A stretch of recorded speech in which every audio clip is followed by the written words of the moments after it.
Hello everyone. Today I'm actually going to be showing you one of my new restoration projects. This is a minimoog Model D, and it's actually a very early one. This is actually was made in 6/13/72, so it's a very early minimoog. It's serial number 1548, which makes it the 548th minimoog built. And this one here, I'm going to go through it and just really restore it. It does work, luckily. Everything still functions, but the cabinet's busted, as you can see.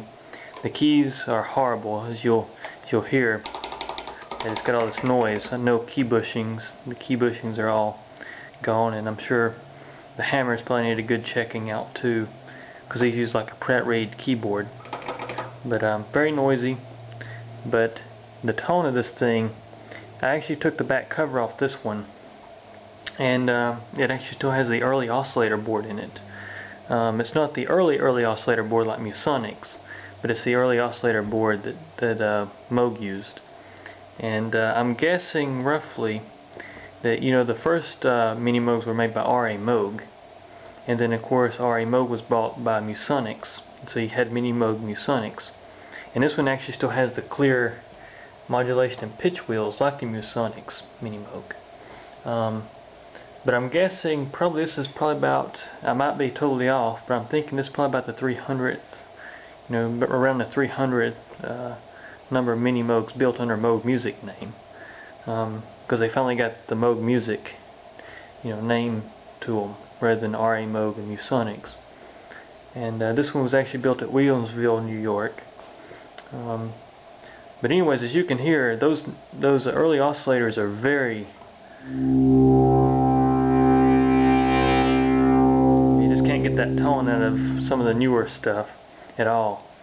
And of course, it's got the classic filter.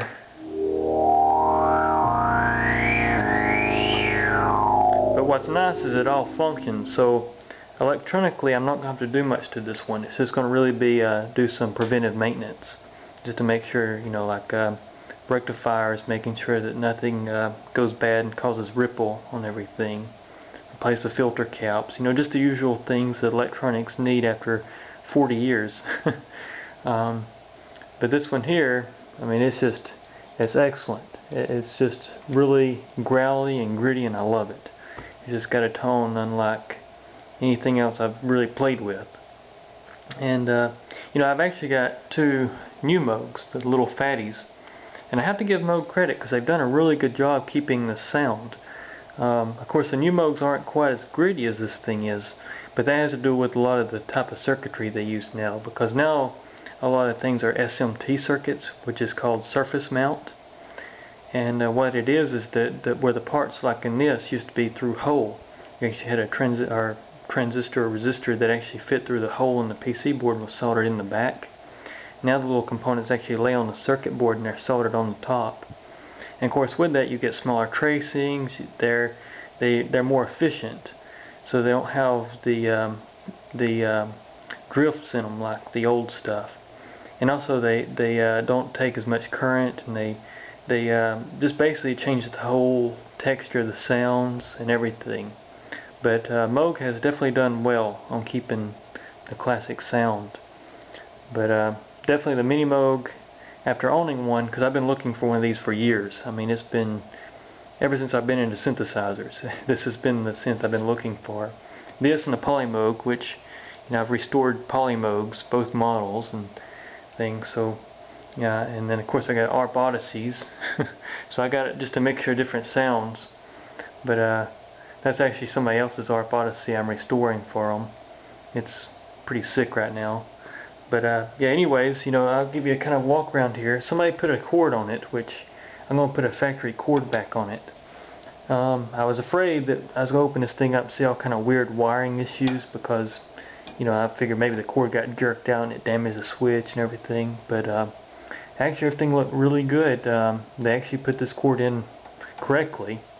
It doesn't have a ground, which I don't like. But I'm going to go back in and just put a factory cord back on it.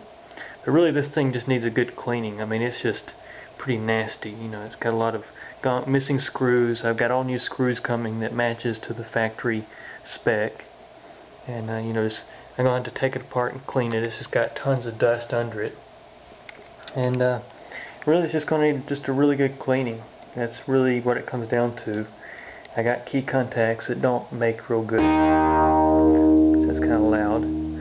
But and as you can see, it does not take much volume to make this thing loud. And of course I got it in the high output too. You got another jack with a resistor network that you plug in, and it kind of reduces the voltage. But anyways, you can get the real kind of classic, you know, Rick Wakeman. Let me set up my...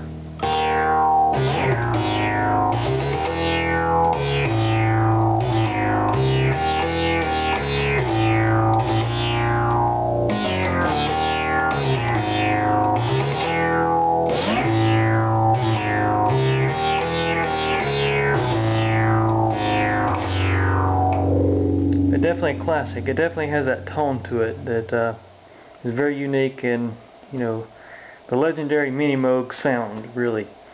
And it's just great. Of course, you know, I got dirty key contacts, so things don't always mate right. You'll hear. So I'm going to go through the keyboard and have to restore it.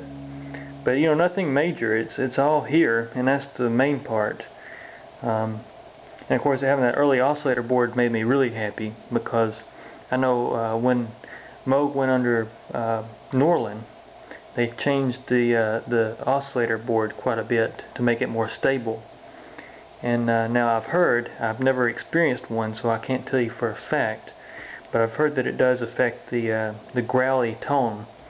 And I can see why, because on the early ones the summing was different. Actually, each oscillator had its own summing, where on the newer board the summing was all together.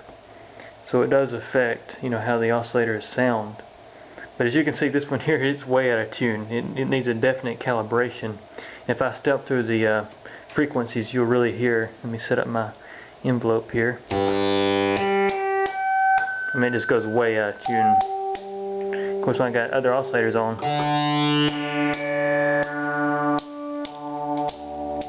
you can hear.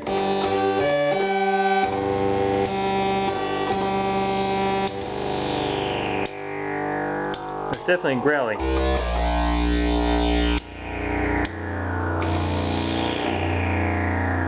But that's off by whole. I'm actually on negative 1% here on the oscillator on that one. This one here, it's not even scaled correctly. When I'm in 32, it's actually in 16. But it has that growl, you know, and it's just excellent. And yeah, I really love the tone of this thing, and the noise generator works. So as you can hear, let me actually turn this down. There we go. Turn it up a bit.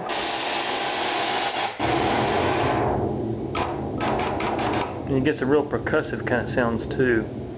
Set your envelope. And you can actually make the envelopes work with the keyboard. So you can get some kind of percussive, some kind of, as you can hear, and then you combine that with oscillators. You can get all kind of little mixtures of sounds.